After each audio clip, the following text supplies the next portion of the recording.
Hi guys, it's Ellen Brock, freelance editor. Today I'm going to be talking about how to create goal-oriented characters. I'm going to be talking about characters all week. There's going to be a new video today, Tuesday through Friday. So make sure to check back. I'm going to be talking about a variety of different aspects of your protagonist and how you can make them work better in your novel and have better overall characterization. So creating a character that doesn't have a strong goal is pretty common among aspiring writers. It's probably one of the most common mistakes that I see with my clients. It's pretty easy because there are a few situations that kind of lend themselves to accidentally omitting a goal. So the two main situations where that tends to happen are when the character is part of a group. So if the protagonist is in a group of characters that have a mutual goal and they're all sort of working together to achieve something. The other situation is where the character's goal changes several times throughout the novel, which isn't necessarily a bad thing, but there isn't an underlying motivation to tie those goals together. So the goal doesn't serve the correct purpose because it just doesn't have the narrative glue that it needs to feel solid and complete within the context of the plot. So let's start by talking about the first situation where your protagonist is part of a group.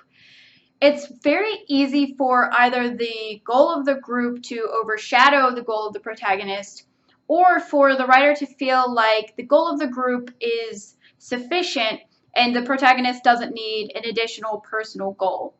The problem is when the goal is very large, like especially in science fiction or fantasy, where the group is trying to do something like overthrow a dictator or stop an evil person from taking over the world, or something very large where a lot of people are at stake or the whole world is at stake. It's difficult for the reader to really connect with that idea, and there's not enough personal investment from the protagonist to elevate them above the other characters. Because you want the protagonist to be the most important person, they need to have a goal that goes beyond the group goal. So if you have a book where there's a big group and they have a mutual goal, you will need to have an additional goal or at least an additional level of investment so that for your protagonist, it's about more than just doing a good thing or doing the right thing. It needs to be about, on some level, doing something selfish. And sometimes it can be hard for writers to understand why that's necessary because your character is a good guy, so your character is just going to do the right thing because he or she is a nice person. But that is just, it doesn't have the right weight within the story for the reader. And that personal, selfish type of investment is necessary so that the reader feels fully invested in the story.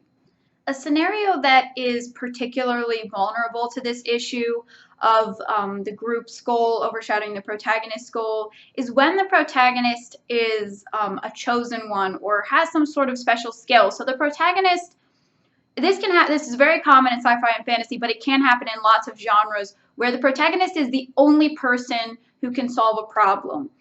And a lot of the time, writers feel that that's a sufficient motivation because the character is the only one and they would feel obligated in that situation to participate in whatever the group's objective is because they're the only ones who can stop the evil or do whatever. That's a particular situation where you need to be careful because the chosen one or the special one, the one who has to use a particular skill to solve a problem, is very likely to fall sort of to the back of the group and become sort of a tag-along or an observer. They start to sort of just witness what the other characters are doing, what the side characters are doing, and they can sort of disappear within the context of the story.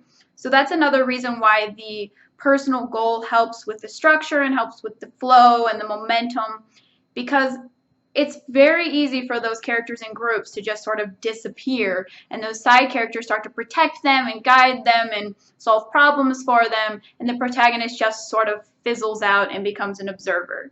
Okay, so let's talk about the second common reason why your goal is not working sufficiently.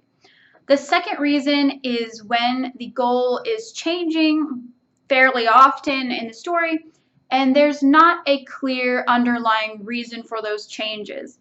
This is really common when writers don't use an outline or don't do a lot of planning beforehand, which there's nothing wrong with, but it often results in drafts where the character lacks an underlying motivation for their goals, which causes the goals to sort of just change occasionally just to sort of keep the plot moving in some sort of direction.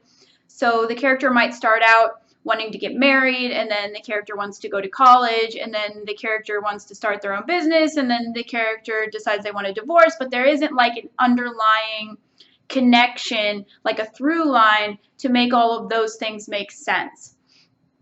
This often comes from writers not differentiating between a goal and a motivation. A goal is a sort of superficial desire. It's something that's more tangible. You can tell whether or not the character has achieved it or not achieved it. But the motivation is sort of the underlying emotional reason for why the character wants what they want. And because the motivation is sort of a deep and emotional driving force, the goal that the character believes will help them gain what they want on an emotional level can change across the course of the novel and will probably change for most novels. So, for example, a character might be motivated by love, and they might believe that initially getting into a relationship, they'll feel loved, and that will satisfy this motivation. So they pursue getting into a relationship. They may then decide at some point that the relationship isn't serving their needs, and actually they want to have a child and they want to experience a child's love. So then the motivation becomes trying to have a child. Obviously you would need a lot more going on, but you can see how there's a connection between the first goal of getting married or getting a boyfriend or a girlfriend and the next goal of having a child. That motivation of experiencing love is present in both situations. When you don't have a sort of through line of motivation to create cohesion between the goals, that's when you really start to run into trouble. That's when the novel will start to feel meandering. It sort of feels like it's just going in random directions. Often you can feel that this is happening because you'll end up with a lot of scenes where the character is sort of just hanging out with friends or thinking about their life and sort of like sitting and contemplating and just not directing their action towards a clear goal or in a logical direction. If you have the sense that something just isn't quite right with your novel, that it's not as exciting as you want it to be, or readers aren't as invested in the character as you would like, just that overall sense that something just isn't right, it's very likely that that's coming from either an unclear goal or a variety of goals that don't have an underlying motivation to tie them together. So hopefully this video will help you to resolve that problem if you are facing that. Tomorrow I'm going to talk about how to write plot-driving characters, characters who really push the plot forward and fully step into the role of protagonist. This video has been part of my novel bootcamp series, which is a free writing course I run every year on my blog.